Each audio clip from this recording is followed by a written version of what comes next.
معزز سامعین کرام، السلام علیکم۔ سامعین، آج کا ہمارا موضوع ہے مسئلہ شفاعت۔ سامعین، مسئلہ شفاعت ان مسائل میں سے ہے جن کی وضاحت اگرچہ قرآن پاک میں موجود ہے، لیکن عام طور پر ان کی توجیہ غیر معقول انداز میں کی جاتی ہے۔ در حقیقت یہاں ٹھوکر صرف ان افراد نے کھائی ہے جنہوں نے شفاعت کو عام مشاہدے میں آنے والی دنیاوی سفارش ہی کی طرح سمجھ لیا ہے، جس میں ایک بااثر آدمی کسی مجرم کی سفارش کرتا ہے اور اسے سزا سے بچا لیتا ہے۔ اس طرح بااثر لوگوں کے ساتھ تعلقات رکھنے والے لوگ قانون کی گرفت سے بے خوف ہو کر جرائم کرتے ہیں۔ اسی قسم کی غلط فہمی یہود کے ایک گروہ کو ہوئی تھی جو نحن ابناء اللہ و احباؤہ کا دعویٰ کرتے تھے اور اسی دعویٰ کو اپنی نجات کے لیے کافی سمجھتے تھے۔ اس مغضوب طبقے کے افراد کی طرح کچھ مسلمانوں نے بھی بس کلمہ طیبہ کے اقرار باللسان کو نجات کے لیے کافی خیال کر کے فرار کی راہ اختیار کر لی، حالانکہ قرآن پاک کلمہ گو مسلمانوں سے اسلامی احکام پورے کے پورے عملاً اختیار کرنے کا تقاضا کرتا ہے۔ ادخلوا فی السلم کافۃ، اسلام میں پورے کے پورے داخل ہو جاؤ۔ اس طرح قرآن پاک میں ایمان لانے والوں کو بھی ایمان لانے کو کہا گیا، جس کا صاف مطلب یہ ہے کہ زبان سے توحید و رسالت کا اقرار کرنے والوں، قلب کی گہرائیوں میں کلمہ طیبہ پر یقین پختہ کرو، جس کے نتیجہ میں تمہارے اعمال تقوی کی گربال سے چھن کر نکلیں۔ صرف یہی نہیں بلکہ کلمہ طیبہ پڑھنے والوں کو طرح طرح کی آزمائشوں سے گزارے بغیر نہیں چھوڑا جائے گا، یعنی کلمہ پڑھ کر جس عقیدہ توحید و رسالت کا انہوں نے اقرار کیا ہے، اس کی پختگی کا اندازہ مختلف امتحانات کے ذریعے کیا جائے گا۔ گویا کلمہ طیبہ کا زبانی اقرار انسان کو قانونی طور پر مسلمان تو بنا دیتا ہے، مگر اعمال صالحہ سے فارغ نہیں کرتا۔ اللہ تعالیٰ کا فرمان ہے، کیا لوگوں نے یہ سمجھ رکھا ہے کہ وہ بس اتنا کہنے پر چھوڑ دیے جائیں گے کہ ہم ایمان لائے اور ان کو آزمایا نہ جائے گا؟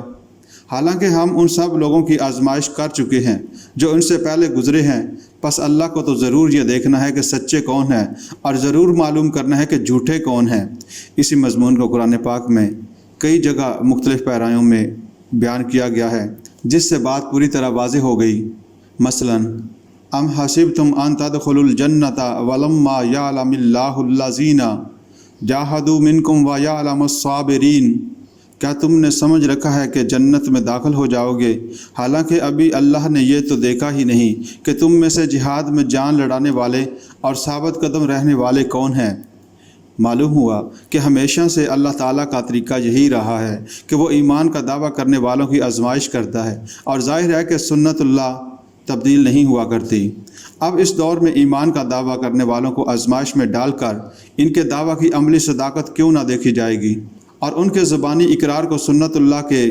خلاف کیسے قبول کر لیا جائے گا، جبکہ تکالیف و مصائب کی بھٹیوں سے خود رسول اللہ صلی اللہ علیہ وآلہ وسلم اور اصحاب رسول صلی اللہ علیہ وآلہ وسلم کو بھی گزارے بغیر نہ چھوڑا گیا۔ اب وہ حدیث ملاحظہ ہو جس میں کلمہ گو کو جنت کی بشارت ہے۔ حضرت زید بن ارقم رضی اللہ تعالیٰ عنہ رسول اللہ صلی اللہ علیہ وآلہ وسلم سے نقل کرتے ہیں، جو شخص اخلاص کے ساتھ لا الہ الا اللہ کہے وہ جنت میں داخل ہوگا۔ آپ صلی اللہ علیہ وآلہ وسلم سے پوچھا گیا کہ کلمے کا اخلاص کیا ہے؟ آپ صلی اللہ علیہ وآلہ وسلم نے فرمایا، یہ کہ وہ اسے حرام کاموں سے روک دے۔ اس حدیث سے یہ سمجھنا کہ کلمہ طیبہ زبان سے پڑھ لینا اصول جنت کے لیے کیا کافی ہے؟ قول رسول صلی اللہ علیہ وآلہ وسلم تو قرآن کی اس آیت کی سر تائید کر رہا ہے کہ نافع کلمہ صرف وہی ہے جو قائل کی زندگی میں انقلاب پیدا کر کے اسے متقی اور پرہیزگار بنا دے، یعنی وہ حرام کاموں سے پرہیز کرنے لگے۔ شفاعت کا مسئلہ بھی اسی قبیل سے ہے۔ یوں سمجھیے کہ کچھ اعمال ایسے ہیں جو کسی مسلمان کی شفاعت کا تقاضا کریں گے، اس طرح اس کی شفاعت کی جائے گی، مگر اس بات کو تو اللہ ہی جانتا ہے کہ شفاعت کا اعزاز کس کو ملے گا اور شفاعت کن کے حق میں نافع ہوگی۔ اگر ہر مدعی اسلام کے حق میں شفاعت کو نافع سمجھ لیا جائے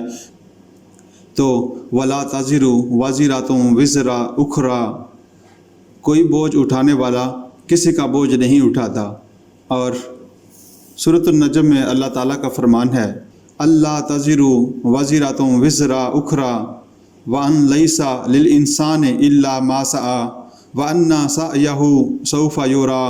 ثُمَّ يُجْزَاهُ الْجَزَاءَ الْأَوْفَى۔ کوئی بوجھ اٹھانے والا کسی کا بوجھ نہیں اٹھاتا، اور انسان کے لیے وہی کچھ ہے جس کی اس نے کوشش کی، اور یہ کہ اس کی صحیح کوشش عنقریب دیکھی جائے گی یا اس کو دکھا دی جائے گی، پھر بدلہ دیا جائے گا اس کو پورا بدلہ۔ اور لہا ما کسبت وعلیہا ما اکتسبت، ہر شخص نے جو نیکی کمائی ہے اس کا پھل اس کے لیے ہے، اور جو بدی سمیٹی ہے اس کا وبال اسی پر ہے۔ جناب رسالت مآب صلی اللہ علیہ وآلہ وسلم کو خود وحی الہی کے ذریعے حکم ملا کہ وَأَنذِرْ عَشِيرَتَكَ الْأَقْرَبِينَ، اور اپنے قریب ترین رشتہ داروں کو ڈراؤ۔ اس پر جناب رسول اللہ صلی اللہ علیہ وآلہ وسلم نے اپنے دادا کی اولاد کو جمع کیا اور مخاطب کر کے فرمایا، اے بنی عبد المطلب، اے عباس،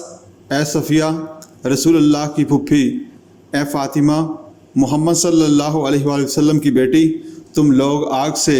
اپنے آپ کو بچانے کی فکر کر لو۔ میں خدا کی پکڑ سے تم کو نہیں بچا سکتا، البتہ میرے مال میں سے تم لوگ جو کچھ چاہو مانگ سکتے ہو۔ قرآن پاک کی روح سے کفار کو تو کسی قسم کی شفاعت بھی نفع نہ دے گی۔ جب کفار دوزخ میں جھونک دیے جائیں گے تو وہ کہیں گے، اور وہ مجرم لوگ ہی تھے جنہوں نے ہم کو اس گمراہی میں ڈالا، اب نہ ہمارا کوئی سفارشی ہے اور نہ کوئی جگری دوست۔ اسی طرح سورۃ المدثر میں ذکر ہے کہ کافر کو کسی کی شفاعت نفع نہ دے گی، پس سفارش کرنے والوں کی سفارش ان کو فائدہ نہ دے گی۔ فما تنفعهم شفاعت الشافعین، پس سفارش کرنے والوں کی سفارش ان کو فائدہ نہ دے گی۔ رہے ایماندار لوگ تو ان کے حق میں سفارش قبول کی جائے گی، لیکن وہ سفارش دنیا کی سفارش پر قیاس نہیں کرنی چاہیے کہ اللہ تعالیٰ کے حضور جس کا جی چاہے اور جس کے حق میں جی چاہے سفارش کر دے۔ قرآن مجید میں اللہ تعالیٰ کا فرمان ہے، جو بھلائی کی سفارش کرے گا وہ اس میں سے حصہ پائے گا، اور جو برائی کی سفارش کرے گا وہ اس میں سے حصہ پائے گا۔ اب ایسا کون ہے جو خدا کی گرفت سے بے نیاز ہو کر مغضوب لوگوں کی سفارش کر کے اپنے آپ کو خدا کے غضب کا نشانہ بنا لے؟ اس لیے قرآن حکیم کی تعلیم اس زمن میں یہ ہے کہ اللہ کی اجازت کے بغیر کوئی سفارش نہیں کر سکے گا، بلکہ سفارش کرنے والے کو بھی بارگاہ خداوندی سے جس کے حق میں سفارش کی اجازت دی جائے گی وہ صرف اسی کے حق میں سفارش کر سکے گا۔ اس کا مطلب تو یہ ہوا کہ سفارش کا مطلق حق صرف رب العالمین ہی کو ہے۔ سورۃ الزمر میں اسی حقیقت کا بیان ہے،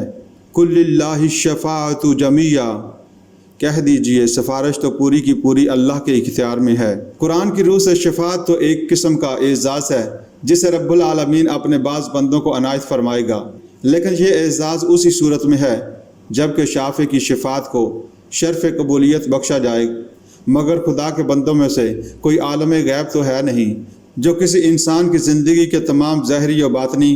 احوال و اعمال سے واقف ہو اور اس واقفیت کی بنا پر جان لے کہ فلاں کے حق میں وہ سفارش کرے تو وہ یقیناً قبول ہوگی۔ لہٰذا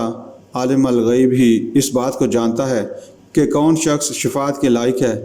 چنانچہ اسی کے حق میں اللہ تعالیٰ اپنے اس معزز بندے کو شفاعت کا حق دے گا، اور پھر اس کی شفاعت کو شرف قبولیت بخش کر بھرے اجلاس میں اس عبد شافع کے حق میں اپنی شان شکوری کا اظہار فرما کر اسے سرفراز فرمائے گا۔ یہی وجہ ہے کہ قرآن کریم میں جہاں جہاں شفاعت کا اثبات کیا گیا ہے وہاں عموماً عالم غیب کا اذن ضروری قرار دیا گیا۔ سورۃ بقرہ میں اللہ تعالیٰ کا فرمان ہے، من ذا الذی یشفع عندہ الا باذنہ یعلم ما بین ایدیہم وما خلفہم، کون ہے جو اس کی جناب میں اس کی اجازت کے بغیر سفارش کر سکے؟ جو کچھ بندوں کے سامنے ہے اسے بھی وہ جانتا ہے، اور جو کچھ اس سے اوجل ہے اس سے بھی وہ واقف ہے۔ پھر سورۃ طٰہٰ میں فرمایا، یومئذ لا ینفع الشفاعۃ الا من اذن لہ الرحمن ورضی لہ قولا یعلم ما بین ایدیہم وما خلفہم ولا یحیطون بہ علما، اس روز شفاعت کارگر نہ ہوگی الا یہ کہ کسی کو رحمان اس کی اجازت دے اور اس کی بات سننا پسند کرے، وہ لوگوں کا اگلا پچھلا سب حال جانتا ہے اور دوسروں کو اس کا پورا علم نہیں۔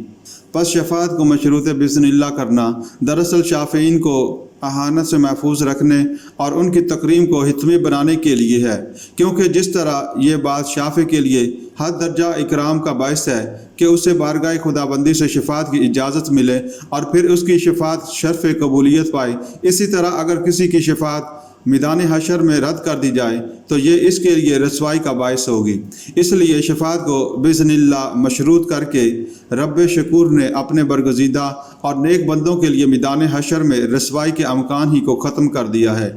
یہی وجہ ہے کہ قرآن پاک میں جہاں جہاں بھی شفاعت کا ذکر ہے وہاں بإذن اللہ کی شرط بھی لگائی گئی ہے۔ سورۃ بقرہ اور سورۃ طٰہٰ کی مذکورہ بالا آیت کے علاوہ سورۃ الانبیاء کی آیت میں اللہ تعالیٰ کا فرمان ہے، اور وہ کسی کی سفارش نہیں کرتے بجز اس شخص کے جس کے حق میں سفارش سننے پر رحمان راضی ہو اور وہ اس کے خوف سے ڈرے ڈرے رہتے ہیں۔ اس کے علاوہ اسی طرح قرآن پاک میں ایک اور جگہ فرمایا، یوم یقوم الروح والملائکۃ صفا لا یتکلمون الا من اذن لہ الرحمن وقال صوابا۔ وہ دن جب کہ روح اور ملائکہ سب صف بستہ کھڑے ہوں گے، ذرا بات نہ کریں گے، صرف وہی بول سکے گا جسے رحمان اجازت دے اور جو ٹھیک ٹھیک بات کہے۔ فرشتے بھی بارگاہ خداوندی میں بئی اہم تقریب بدون اجازت لب کشائی نہ کر سکیں گے۔ اسی طرح سورۃ النجم میں فرمایا، اور کتنے ہی فرشتے آسمانوں میں ہیں جن کی سفارش کچھ بھی مفید نہیں ہو سکتی بجز اس کے کہ اللہ سے اجازت ملنے کے بعد کی جائے، اور ایسے شخص کے حق میں کی جائے جس کے لیے وہ سفارش سننا چاہے اور پسند کرے۔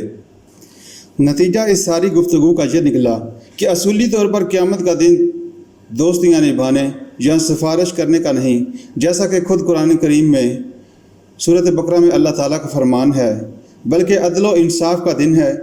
اسی عدل کا تقاضا ہے کہ حاکم الحاکمین کی بارگاہ میں غیر معمولی فرما بردار اور برگزیدہ بندوں کو خصوصی اکرام و اعزاز سے نوازا جائے۔ انبیاء و رسل اور نیک لوگوں کو بعض دوسرے افراد کے حق میں سفارش کرنے کی اجازت مرحمت فرمائی جائے گی اور اسے شرف قبولیت بخشا جائے گا، کیونکہ عالم الغیب اور شفاعت کا مطلق مختار اللہ تعالیٰ ہے۔ اس لیے کوئی نہیں کہہ سکتا کہ کس کے حق میں سفارش کرنے کی کسی نبی یا ولی کو اجازت ملے گی۔ لہٰذا شفاعت پر بھروسہ کر کے نیک اعمال اور فرائض کی ادائیگی میں کوتاہی قرآن کی تعلیمات کے سراسر خلاف ہے، بلکہ حقیقت تو یہ ہے کہ آیات شفاعت پر غور کرنے سے یہ بات سامنے آتی ہے کہ انسان کو زندگی میں خدا اور رسول کے احکام کی ہر قدم پر پابندی کر کے اپنے آپ کو اس کا اہل بنانے کی کوشش کرنی چاہیے کہ رب العزت کے ہاں سے رسول اللہ صلی اللہ علیہ وآلہ وسلم کو اس کی شفاعت کا اذن مل جائے، اور اس طرح اس کی لغزشوں اور کوتاہیوں پر ستارہ العیوب پر پردہ ڈال دے۔ گویا مسئلہ شفاعت ان قرآنی تعلیمات کا اہم جزو ہے جن میں جدوجہد اور پرہیزگاری پر زور دیا گیا ہے۔ مکافات اعمال سے غفلت کا جواز کسی طرح بھی صحیح نہیں ہے،